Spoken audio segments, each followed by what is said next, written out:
Once upon a time, there was a beautiful lady called Belle. She lived in a small cozy house with her father, a really sweet girl with a heart of gold, everyone would say. The people in the village loved her. Every day she greeted them with a smile and had only kind words to say. One day she came back to her home to find an empty place. Belle was worried because her dad was sick. She went out and started to ask her neighbors if they knew where her dad was. An old man told her that she saw him close to the woods. After roaming hours and hours through the forest, she found a rusty castle. The castle seemed abandoned and it was scary. Something in her guts told her that maybe her father was there. She entered the castle and it seemed like nobody was there. Suddenly, she heard her dad screaming. She ran following the source of the noise and found him in a dungeon. Belle! Oh, good lord, you're okay. Oh, my dear, what are you doing here, Dad? I'm a prisoner. The prisoner of a beast. No sooner had these words come out of his mouth than a rather tall, furry, and hideous beast came into the dungeon. His eyes wandered looking for the cell in which Belle's dad was, but he found the face of the young lady first. Who are you and what are you doing here? The beast inquired, with a raspy tone. Please, sir, let my dad go. The beast started thinking until he reached a verdict. I'll let your dad go if you take his place. Belle didn't want to be his prisoner, but she didn't want his dad to be a prisoner either. Belle had no other choice but to accept the deal. Fine, I'll take his place. Belle, no! I've made my decision. Excellent. Honey, you don't have to do this. Don't worry, I'll be okay. She waved her dad goodbye and became the prisoner. As time passed, she started befriending all of her beast servants, who were household objects. One day, wandering through the forbidden west wing of the castle, Belle found a rose. What is this rose doing here? She wondered. Belle extended her hand, her eyes fixated on the hypnotizing glow of the rose.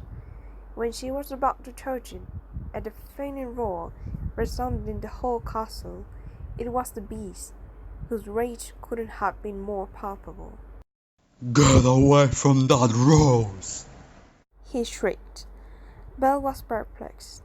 The only thing she could think of was running away, otherwise she may never see her dad again.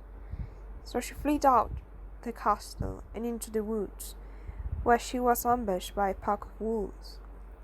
Her hope was dying, thinking this was going to be her last memory.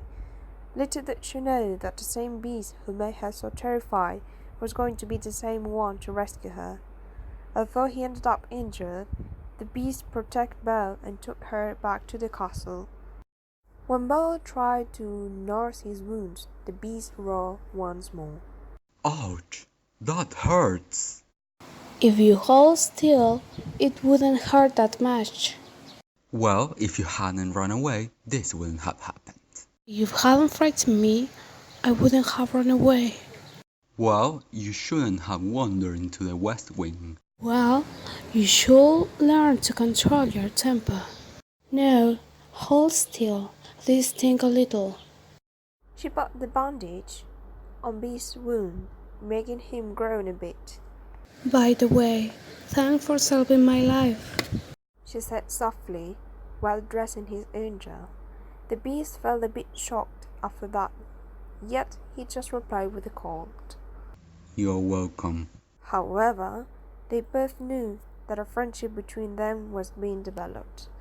The day passed, and with them Belle's fondness started to grow. The beast seemed to remain immutable. Sometimes she would follow him into the forest, or even his bedroom. The beast always noticed her, but refused to say anything, maybe because of fear or discomfort. Why she always follows me into the forest, he wondered. Her behavior started to making me uncomfortable. I think I should let her go. No, I won't let her manipulate me. But it wasn't until the stormy night, when something terrible happened, that Beast realized his mistake. Belle had discovered the secret behind the rose. That Beast's fate lay on that plant. He was bewitched, yet to a human he could be switched, as long as he found someone that can fulfill his heart.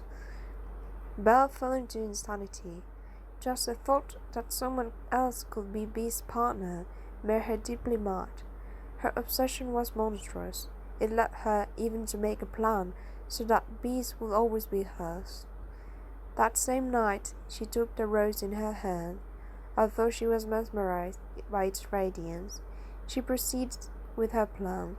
She tore apart one of the petals and laid it to her lips. My love, I hope you can understand. I am doing this for us. This is the only way we can be together forever. She opened her mouth, put the petal inside, and swallowed it. Then she did it over and over and over again, until she swallowed all of them.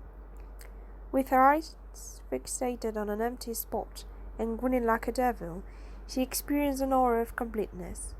Not until she felt an excruciating pain running all over her body did she realize the mistake that she had made. A horrendous screech full of suffering invaded the atmosphere. When he heard it, the Beast couldn't help himself but to run in the direction the low noise was coming from. And there he found her prisoner, but not quite as he remembered her. She looked extremely different. Now they were alike, two beasts whose only difference was their clothing and the look on their faces. Belle's plan was, in a way, successful, as no one would dare to look at the Beast with his current appearance, which now would last forever. The Beast was aghast, yet he was able to ask, What on earth happened? My dear, please, forgive me for having destroyed your rose. You did what? Let me explain myself. I did this for you. I couldn't bear to see you suffering, my love, seeking for a lover that would never appreciate you as much as I do. I wanted to be the one by your side, that you'd have eyes just for me and no one else. She was lying. She did it for herself. But it shouldn't have been this way. It was the only choice I had. Please, accept it. I can't. I don't love you the same way as you do. Honestly, I'm a bit afraid of you now. Don't worry, my dear. You'll learn to love me, won't you? He hesitated for a moment, but he finally responded. I guess so. These words were spoken. Belle embraced the Beast tightly with her arms. Nevertheless, he took a moment to hug her back. The Beast now was accompanied, yet his unhappiness didn't vanish. He was condemned to spend the rest of his life with a manipulative and aggressive wife. The Beast wished many times he had never imprisoned his wife's father. The rose should have always remained hidden. Now no one else would love him, since he is a woven to a liar who tricked him into being a beast forever. The Beauty and the Beast forever. They didn't live happily ever after.